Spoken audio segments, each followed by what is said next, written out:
부분은 이제 언어 명상이 완연하여 시방삼계가 장중의 한 구슬같이 드러나고 진공묘유의 조화는 우주 만유를 통하여 무식환급에 은연자재하는 것이 곧 이론상의 진리니라. 이 부분에 대해서 설명을 드리겠습니다. 우리가 진리의 모습이 진리를 어떠한 언어로 표현을 해도 다 알겠다. 진리의 모양이 어떻게 생겼다라고 말을 해도 다 알겠다. 그 다음에 세상에 벌어지는 모든 그 진리의 모습이 그걸 언어로서 표현해도 다 알겠다. 그리고 세상 돌아가는 형세를 그 이름이나 모양새가 다 진리에 벗어남이 없어서 그 모양들을 다 알겠다. 그것이 마치 내 손바닥 안에 있는 굿을 보는 듯하다. 그 뜻이에요. 그러니까 이제 앞에서 설명드린 대소유무의 분별이 확실하게 나타나고 또 선악 업보의 차별이 생겨나는 것도 확실하게 알겠고 그 다음에 생멸 거래가 변화가 있는 것도 확실히 알겠고 이 시방삼계의 모든 이 세상에 나타나는 것들이 다 알겠더라 그 말씀이에요. 그리고 이제 또 우리 자신으로 돌아오면 내 마음속에서 일어나는 것이 환하게 다 알겠도다 그 말씀입니다. 이렇게 되면은 이제 어떠한 일이 있거나 또는 어떠한 이치에 대해서도 걸림이 없이 다 안다. 그래서 그걸 이무에 사무에 그래요. 이치에도 걸림이 없고 사무에 일을 하는 데에서도 순서를 다 알아서 걸림이 없어. 지장이 없어. 모르는 게 없다 그 말이에요. 종사님께서 이제 깨치시고 나서 듣는 소리마다 다 무슨 말인지 다 알겠더란 말씀이에요. 경전을 다른 종교의 경전을 들여다보니 그 뜻을 다 알겠더라 그 말씀이에요. 그러니까 대종사님의 대각 후의 그 심경이에요 이게. 진공묘유의 조화는 진공이라는 말은 텅 비었다라는 것이죠. 본체 자리가 텅 비었다고 그랬잖아요. 위에 부분에서 설명을 다 드릴 때 묘유는 묘하게 있다 그 말이에요. 텅 비어있는데 묘하게 나타난다는 뜻은 다 차별이 생겨나는 거 아니겠어요? 선악 업보의 차별도 생겨나고 그 다음에 생멸거래도 그 변함이 있는 거 다 보여지고 다 보여진다 이 말이에요. 그게 묘유다 이 말이에요. 왜 묘유냐? 묘하게 있다. 아니 모르면 깜깜무속인데 그 참 묘하다. 그 이치대로 되어가는구나 라고 끄덕끄덕 하면서 그걸 아는 것이에요.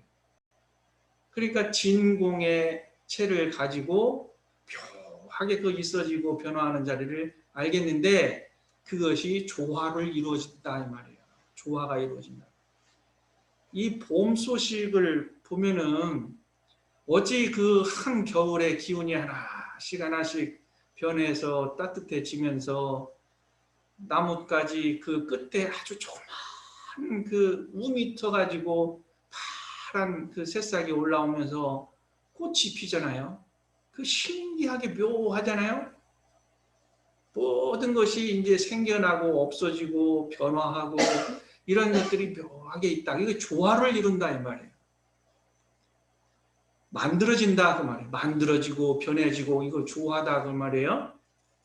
이러한 그 조화가 있어지는 것이 우주 만유를 통해서 어느 한 부분만 그 조화가 이루어지는 것이 아니라 우주 만유를 통해서 우주 만유에 다 걸려있는 모든 것들이 다 조화를 이루고 있더라.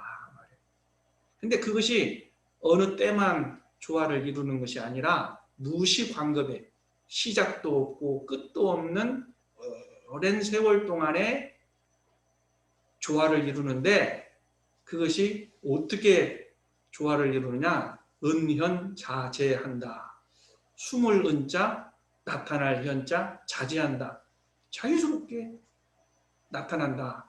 숨기도 하고 나타나기도 하고 그것을 자유자재한다. 그러면 진리가 지금 은현자재한다 그 뜻이에요.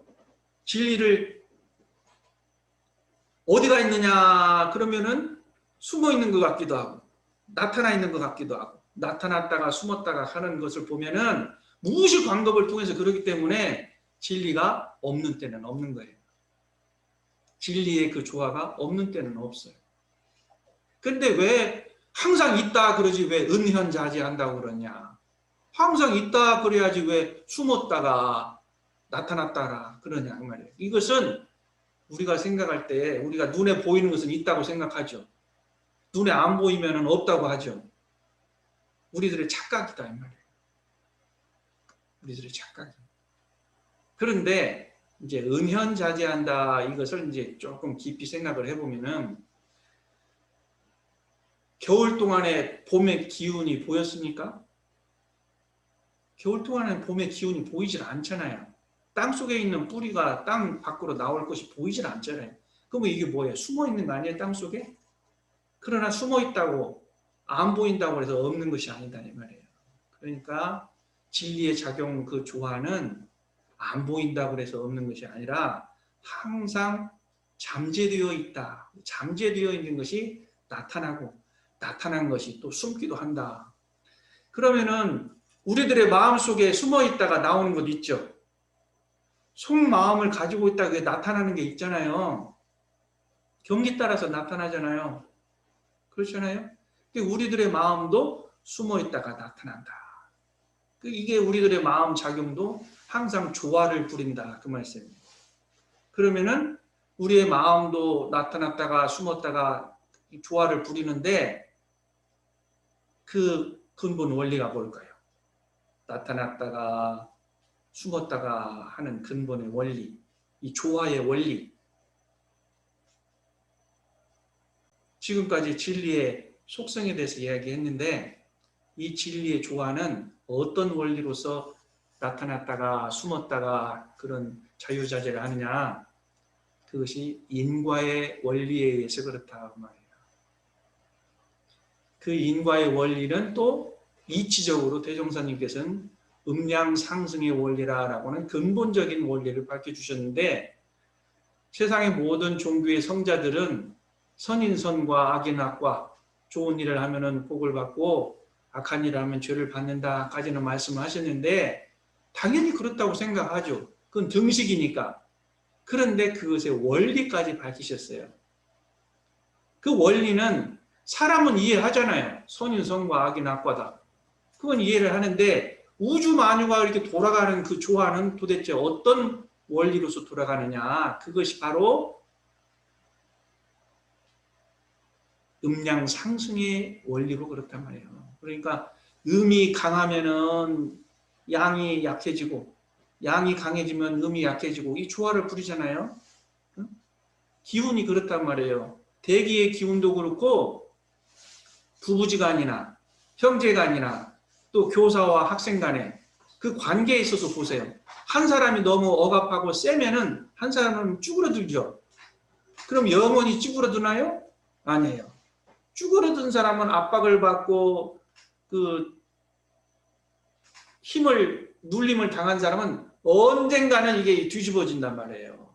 두고 보자 하는 것처럼 이것이 사람 사이의 마음의 기운도 이렇게 오르락내리락 한다 이 말이에요. 그래서 어렸을 때 부모에게 너무나 억압을 받은 사람은 그것이 점점점 이 아이가 성장을 해서 성년이 되고 장년이 되고 부모는 힘이 없고 이렇게 약해지면서 자식이 더 힘이 세지고 부모가 약해지면서 이것이 음양상승의 원리처럼 바뀐다 이 말이에요. 그래서 이것이 조화를 이룬다 이 말이에요. 그래서 이 음양상승의 원리는 인과의 원리이기도 하는데 이 인과의 원리는 반드시 힘과 작용에 의해서 되는데 그것을 대종사님께서는 음양상승의 원리라고 했다.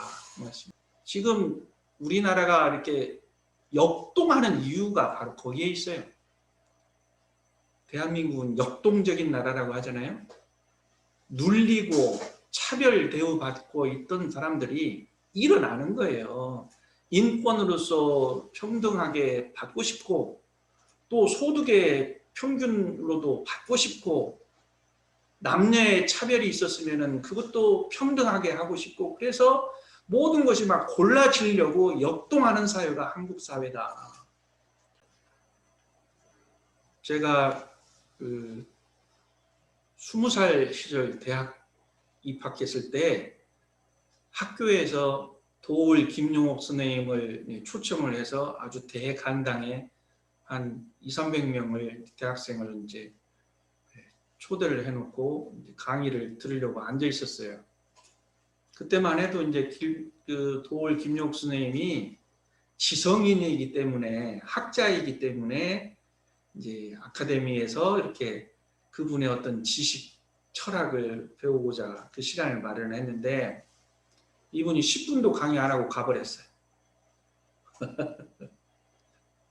뭐라고 하고 갔냐면은, 내가 여러분들에게 내 강의를, 내 해박한 지식을 설명을 하려고 해도 대학생 여러분들이 아는 것이 하나도 없어서 내가 할 말이 없다.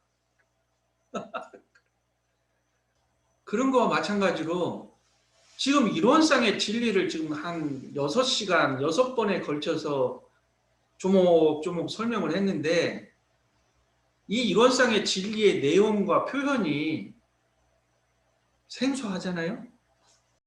그러면 알아들을 수가 없어요. 여기 대법사님을, 종법사님을 모시고 이론상의 진리를 영종도 주민 시민을 데리고 여기서 설법을 하신다고 해도 영종도 시민들이 이론상 진리에 대한 그 단어 한마디 한마디를 알지 못하면 아무리 훌륭하신 종법사님 오셔서 설명을 해도 못 알아듣고 알 수가 없단 말이에요. 그러면 어떻게 우리가 이론상의 진리를 이해를 하고 알아듣고 깨치는 길로 갈 수 있느냐, 이 말씀이에요. 그렇기 때문에 첫 번째로 이론상 진리에 대해서 물어야 합니다. 물어야 돼요. 질문을 해야 된다는 겁니다. 모르면 질문을 해야 된다는 거예요. 그러면 질문을 하라고 그러면 뭐라고 그래요? 흔히 알아야 질문을 하지라고 하죠. 그러면 왜 모르느냐? 그러면 이론상 진리를 안 읽어봤으니까, 이론상 진리를 머릿속에 넣지를 않았으니까, 이론상의 진리를 마음속에 안 담아뒀으니까, 진리가 무엇인가라고 하는 것과 내 삶에 무슨 관계가 있는 것인가라고 하는 그 관계점을 찾으려고 노력을 하지 않았기 때문에 물을 것이 없어요. 그러니까 아는 것이 없어. 아는 것이 없으니 물을 것이 없어. 물을 것도 없고 아는 것도 없으니 이론상 진리를 모르고 그냥 평생 살아요. 그러니까 이제 오늘 4월 첫 달을 맞이한 오늘이 무슨 날이냐? 4월 28일 대종사님께서 106년 전에 이론상의 진리를 깨치신 그 대각의 달이에요. 그렇기 때문에 이번 4월 달에는 제가 지난 한 달여 동안에 계속 이론상의 진리에 대해서 설명한 이유가 바로 이 4월 달에는 이론상의 진리에 대해서 머릿속에다 넣자, 가슴속에 담자. 그래야 이론상 진리에 대한 관심이 생기고 앞으로 수많은 설법을 하고 수많은 경전을 읽을 텐데, 그래야 이 이론상의 진리의 근간을 알아들은 상태에서 모든 것이 풀려나간다, 그 말씀이에요. 그렇기 때문에 무엇보다도 적어도 원불교 신앙 수행을 하는 사람은 이론상의 진리를 머릿속에 달달달달 외우고 있으면은 그 시각으로 보이고 그 시각으로 보이고 그 시각으로 우리가 증득을 하게 된다 말씀이에요. 그래서 이제 첫째는 물어야 된다. 궁금하면 물어야 된다. 법회도 안 나오고 법회도 줌으로 해도 법회도 안 보고 경전도 안 보고 그냥 혼자서 알아서 신앙생활 한다고 하고 수행생활을 하는 사람은 더디어요. 더디어. 10년, 20년이 가도 자기 혼자 잘난 맛에 살지 깨침도 없고 진급이 없고 진도가 나아가질 않아요. 그런 삶을 10년, 20년, 30년 살아봐요. 아무리 원불교 법을 만났다고 해도 아는 것도 없고 진급하는 것도 없으니 원불교가 흥미도 없을 수밖에. 원불교가 흥미가 없고 깨친 것이 없으면 자식에게 전달할 것도 없고 주위 사람들에게 말할 것도 없어요. 그러니까 우리들은 이론상의 진리를 마음속에 담고 머릿속에 담아야 된다.